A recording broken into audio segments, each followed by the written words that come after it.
Sakėt, kad jūs stengiatės išvengti tų visų kovų, tai ką jūs darėt, kokia jūsų veikla buvo, kad jūs už tai nekovojate? Kad išvengt, pasakydavau, kad ateis stribai, kur Ablavas eis, o tas buvo draugas Markevičius, mano stribas, bet jis dirbo partizanam.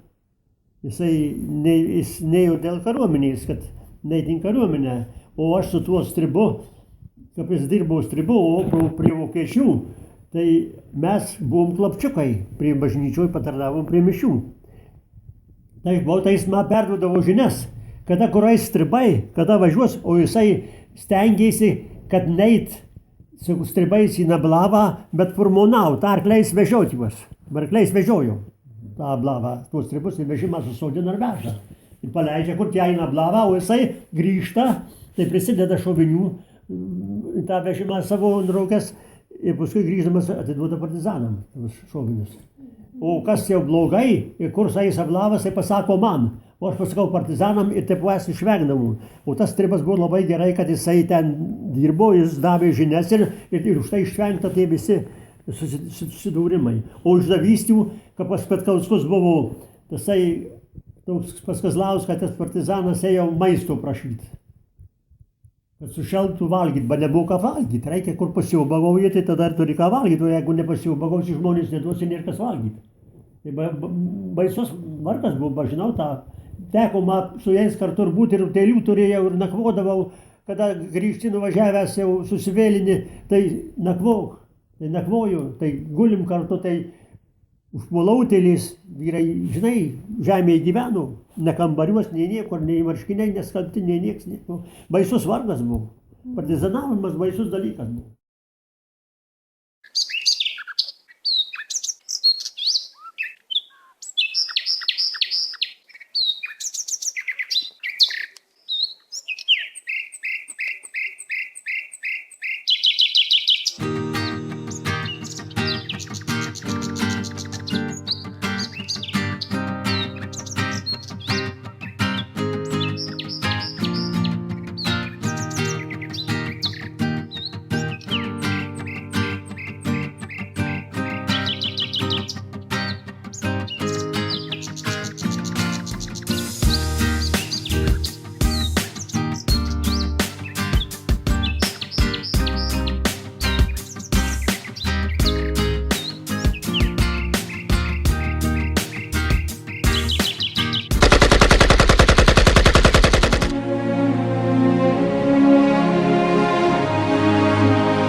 Aš norėčiau jūs paskatinti, kad jūs būtumėt Lietuvos jaunieji partizanai.